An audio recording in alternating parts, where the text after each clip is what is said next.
welcome to Deadly Dames. And so Claire and I recently watched Rob Zombie's 31 and we really enjoyed it, so it prompted us to rewatch Lords of Salem.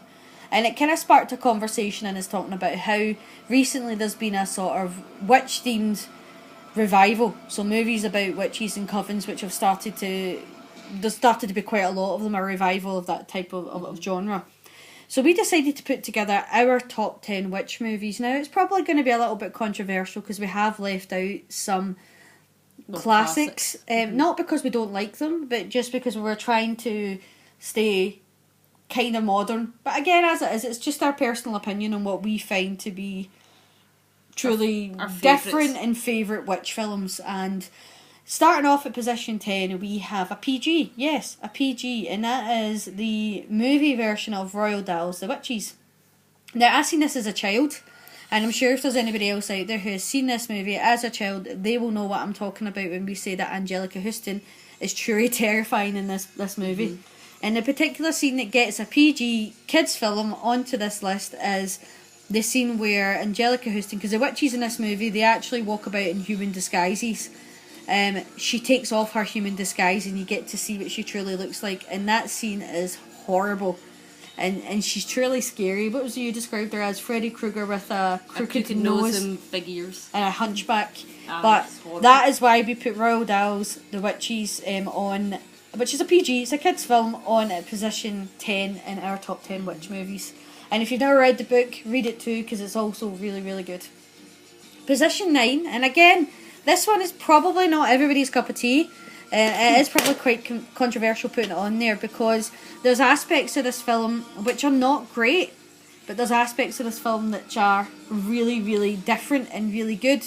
And we went to see it at the cinema thinking it was going to be a pile of crap, but a friend request took us by surprise. I thought it'd all be, jump scares and, the same sort of storyline that you've seen 100 times. But what was surprising is that it's almost like digital witchcraft. So they managed to merge like a really old horror theme, like subject matter, witches, and something modern like Facebook and mobile phones, computers, things like that. So I think they did a really good job of merging the two. And they did a really good job, like camera work wise, of going from what's in the movie, which is supposed to be like real life, into digital. So there's a lot of shots of them actually going from like the main girl on the cover, from her into her computer, into animation and back out. And this movie, it has got some cliche stuff in it, and it has got some jump scares in it, but overall there's aspects of this film that I really, really enjoyed. And I actually enjoyed that it had the witchcraft in it, and I enjoyed the way that the witchcraft was done.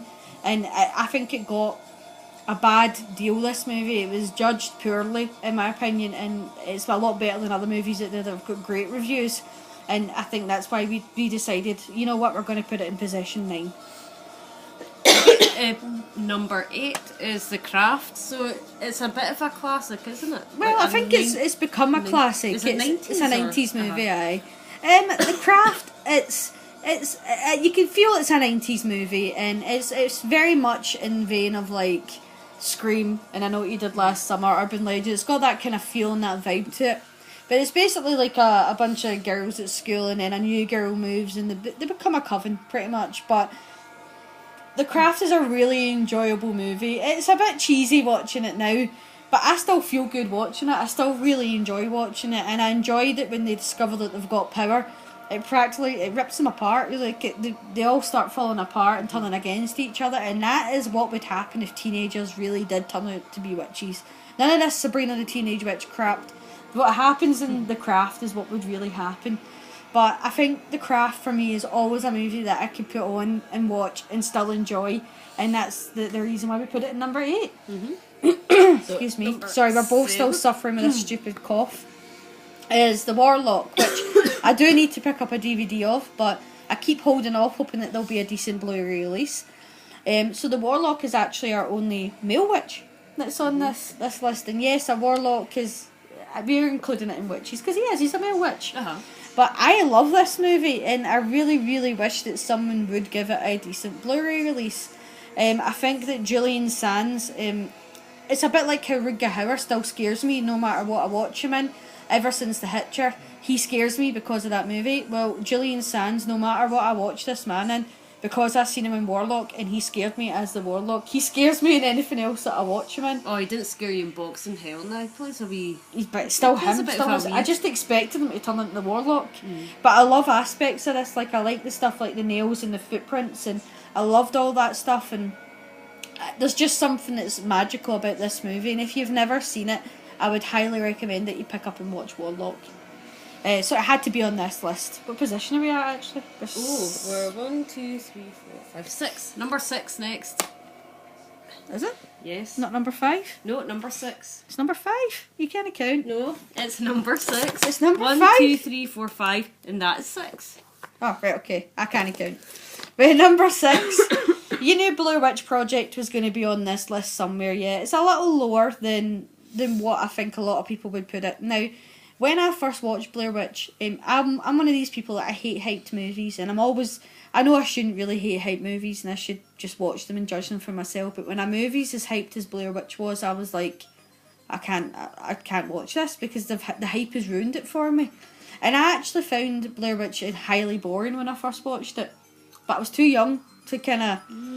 I know it's different from you, you're going to disagree, but for me, I was at the age where I just wanted to see blood and guts.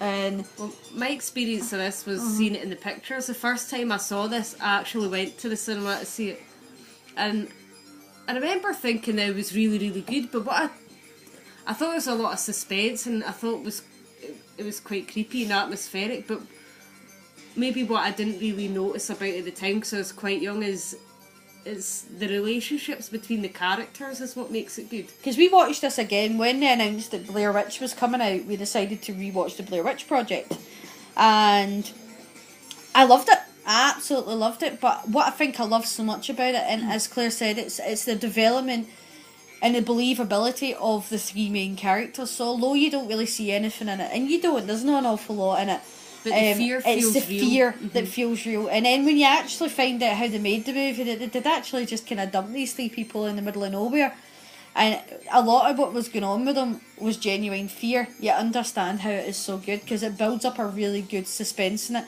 And I love that the classic scene, which is on the front cover here, was an accident. The actress actually zoomed in by mistake. I love that, because it just fits the movie so well, and it's so much better than Blair Witch, and I just think Blair Witch Project did it right. So next, and again, this is probably quite controversial having this movie so low, but Dario Argento has done 3 witch movies. And no, we did not put Mother of Tears on the list, and I think I'll leave it to you to judge why.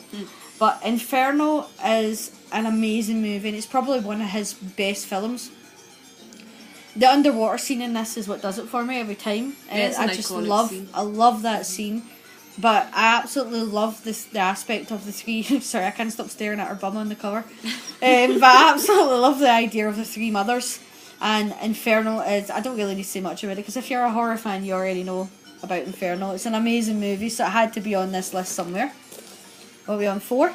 We are on 4. Lords of Salem, the movie that prompted us doing this video. So... this movie got a lot of hate when it first came out. Doesn't deserve it. It's an absolutely amazing movie.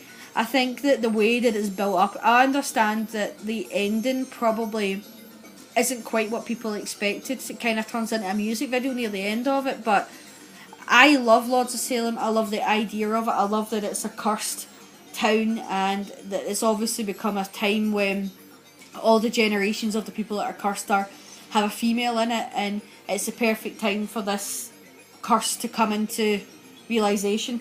And I love the idea of you're following like the main cursed woman and everything that she's seen and she's experiencing. I think Rob Zombie does atmosphere very well. I know the guy gets a hard time. I like him. Hate me if you do, but I like Rob Zombie's movies. Maybe not Halloween and Halloween 2 as much as I love this one and 31 and House of a Thousand Corpses, Devil Rejects. But I just really, really enjoy Lords of Salem. I do not enjoy Meg Foster's naked body in this movie, but it is such a good atmospheric movie. I just really, really enjoy it, and I wish it got a decent Blu-ray release. I'd like to see that. You know what I really liked most about this film, though, was the idea that they were awakening the curse that was within the women of the town through music. Yeah, I loved that idea as well, that it was the music that did it. I actually just bought the soundtrack to this as well, didn't we? Because I really enjoyed rewatching Lords of Salem. So on to our top 3. So in third position is a relatively modern one, Neon Demon. So we went to see, I don't know why that was such a high wee there, but we went to see Neon Demon at the cinema, not having a clue what it was about. I know that I love the director's other movies, but it blew us away. We love it. Again, it's very much a movie that is a lot about suspense and imagery, music, sound, lighting, and it's very well acted. And again, Neon Demon's another movie that which got quite a hard time, in my opinion. Didn't deserve a hard time. This movie did something different. It tried something different, and it didn't rely on jump scares and all that other crap that people do because they think that people that watch movies are very unintelligent and don't realise it's supposed to be scary.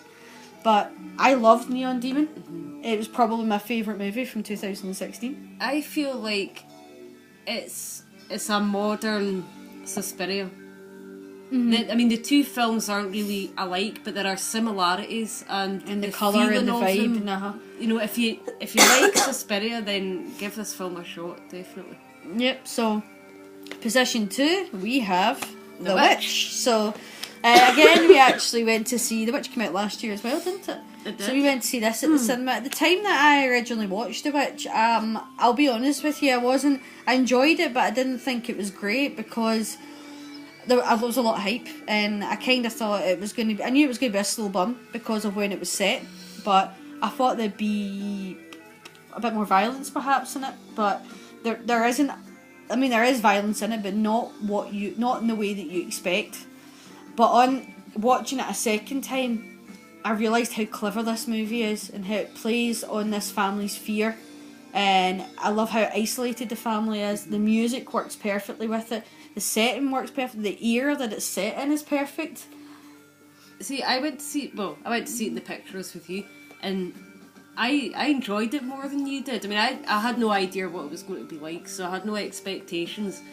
But it really took me by surprise. I did enjoy it when I first watched it, and I liked that it did something different again. That the family were believable, and I think they were in like a hopeless situation, and they were completely helpless, and that's what I love so much about this, and that's what's so scary about it, is they're isolated, they're completely helpless, and I think it is a modern day classic, and I'm actually surprised that it's done as well as it has. Well, I like that it's done as well as it has because it shows big movie producers that they don't need jump scares. Your audience is not stupid. Put movies like this out. So, position 1, and I think he's probably seen it coming because it wasn't in any of the other positions, and that is Suspiria. Suspiria is a classic. It's very much like all the previous 2 movies that we just spoke about, and actually aspects are it through quite a lot of the other ones that are on this list. It has a great setting, a great idea, lots of colour, a perfect soundtrack for it. The acting's great in it. Is this the one that's got Helga Ramfist in it, or is that Inferno? No, that's Suspiria. It's Suspiria. So I named a character Helga Ramfist because she looks like she would ramfist you. Poor player. But yeah, I love Suspiria, and I actually love the ending of this movie more than Inferno, and I just think that this is probably Dario Argento's crowning moment. And as much as this isn't my favourite Dario Argento movie, but as much as it's not, this is what his crowning moment in getting everything perfect, and everything works in it, and it's just a perfect example of what a good witch movie should be. I think a lot of witch movies they use nudity, and it comes with the power of seduction that witches have, and it plays perfectly because they don't have to do it in this movie. Even though there's a nudie woman on the front of it, it doesn't play on that. It doesn't have to use that to be a scary, suspenseful, entertaining movie. So yeah, we're running out of time here, but we just thought we'd talk about witch movies in a revival and why we're really enjoying them. We'll have no time to explain who Helga Ramfist is, but watch the movie. It's the one who looks like she'd rip a phone book in half. That's her. But as always, thank you for watching. Please leave any comments below. Please like and subscribe, and hopefully you enjoyed this video. Take care.